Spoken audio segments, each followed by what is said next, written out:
had a report of something that's been going on today. Yeah. With you and the law enforcement agency. So at the moment you are detained. I'm detained? Yeah, until we figure out Oh, mate, thank you so much. Has been provided, okay? Yeah, you're going to put hands on me here? No, I'm not going to cuff you. No, you're putting hands on me. I've got my hand on you. Let's go to the person. No, so you're not going to go down here. You're going to stay here for. Am I? Okay, yeah. Wicked. So you're going to stay here until we figure out what's going on. And the minute you're detained. I'm detained. So you're not under arrest. Good. Until I know what I'm doing. This ain't my first rodeo, love. Okay. Can you just tell this gentleman so you can't go over that I'm allowed to film in public? For me, okay? Can you tell him I'm allowed? No, I'm not going to. You got your hands on me. I've got my hand. Get your hands off me. If you continue to be aggressive, then you will be cuffed. Okay? Go on then, cuff me. Go on. At the minute, I haven't done anything. I'm trying to figure out what's going on. I'm not saying. I'm filming him in public. Okay. I'm not saying. I'm filming him in public. Like this. Stay here, Paul. My camera. Calm down. Calm down. The camera don't lie, I'm love. not saying that you've done anything wrong. Yeah, you are. You're detaining me. You're holding me in public. The officer's conduct here is downright reckless. Within moments of arriving, she detains the auditor based purely on vague hearsay.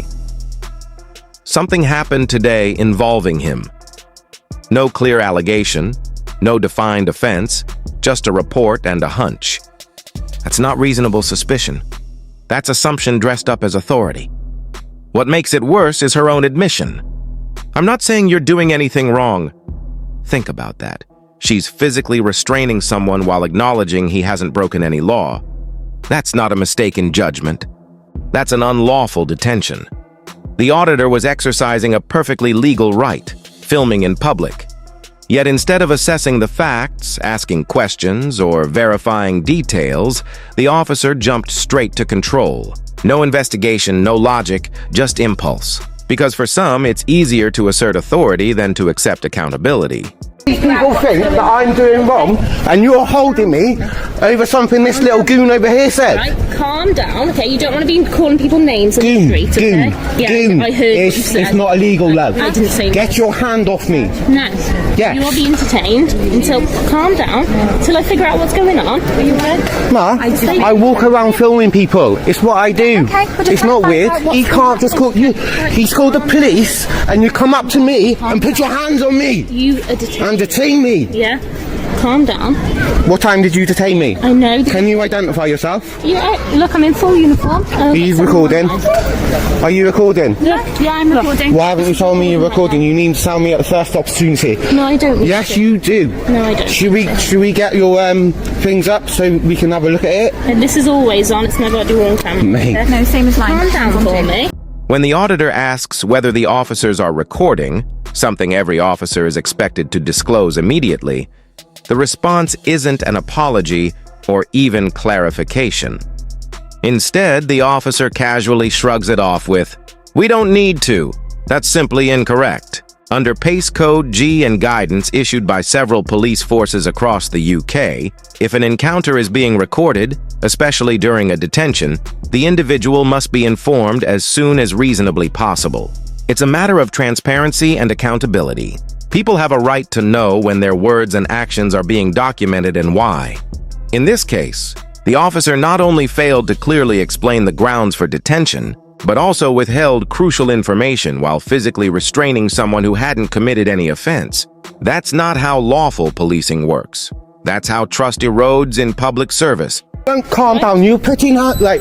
Do I look like a criminal to you? I know you're a lovely boy. Exactly. Do I look like a criminal to you? you're not. So why are they? You're grabbing me. Listen, I'm telling you what. There's a you. funeral going on over here. Exactly. Right. So calm Let's down. go over here. So calm down. I've tried to come down it.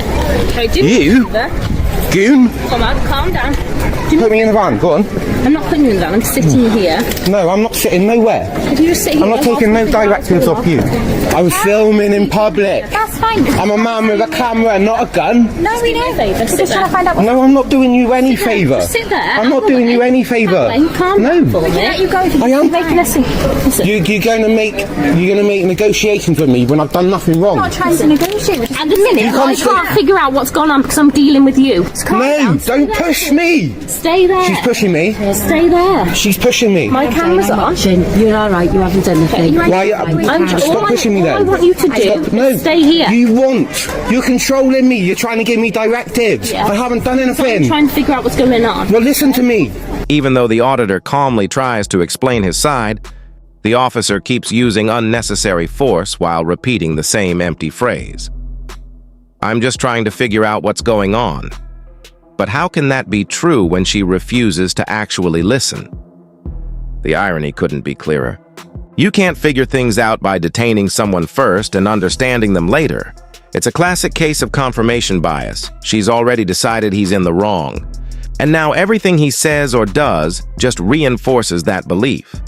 Instead of open communication or fair assessment, the officer treats lawful behavior like a potential threat. And when that happens, it's no surprise that these encounters end up in legal battles instead of simple resolutions. But we have to speak to both parties. Listen to me. No. Okay, I know, I understand. Listen, calm down.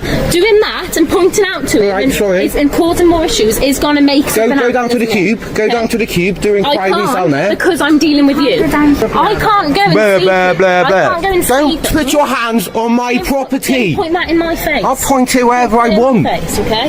Listen. Just explain what's happened. I was filming the back of a Securico van, like a G4S, like that, and he's gone up to the man and said, oh, he's filming you, and then he's like, oh, I don't give you permission to film me. I'm in public. Go and explain to him that I can film in public. Was that a reason you can film too? Yes, because I can. Because this is what happens when you do.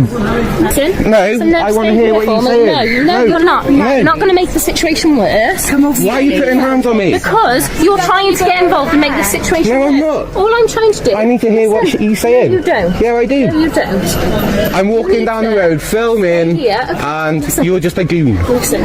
Now jog on. Down. Stop. Have you detained me as well? No, you are detained. Have you detained me?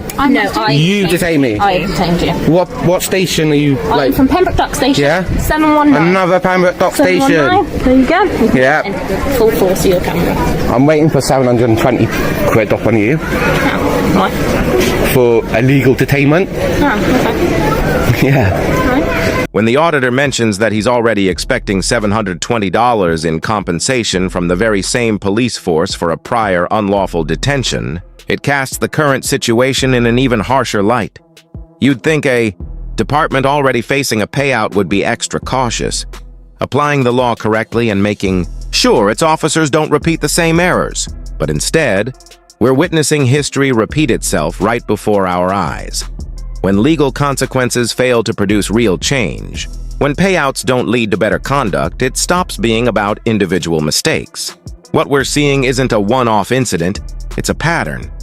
A culture of misconduct that thrives because accountability still hasn't truly taken root. What you should do is stand out the way for me. No, you pushed me, you put hands on me, everybody's seen it, it's all on camera, mate. Because you keep on wanting to go over there, so I'm trying to prevent you. I don't want to go nowhere near that going over there, person. And you said it's all on our cameras as well. Yeah, and it's all on my camera. I know. Fine. I know it's all on your camera. I haven't done anything wrong, mate. Listen, I haven't said you have. So why grab my arm and make me look like a criminal in front of everybody in Tenby, like? Listen to me. It's a small town. Listen to me. I'm allowed to film. Why are you going over there and telling him? Listen, my colleague's over there to speak to him. Honestly, I swear on my kids' lives, I was like filming the G4S. He said, oh, you can't, he's filming you. And then the G4S man said, oh, you can't film me in pub, you can't film me, I don't give you permission to film me. What's his job? He's in a public, and he can't tell me not to film him in public. Okay. Can he? Well, you know, I like it the same as we can't tell you to not film us. Exactly. The officer's conduct in this moment perfectly highlights how a lack of training or disregard for legal limits can lead to outright abuse of authority. She detains the auditor without any clear or lawful basis, then demands his name, not under any valid statute or suspicion, but simply because he had the confidence to ask for hers. That's not policing. That's retaliation disguised as procedure. Her reasoning only makes matters worse. When the auditor correctly points out that he's under no legal obligation to identify himself, she brushes it off with, well, I'd like to know who you are. But policing isn't based on personal preference. It's based on lawful authority. Officers don't get to act on what they'd like, only on what the law allows.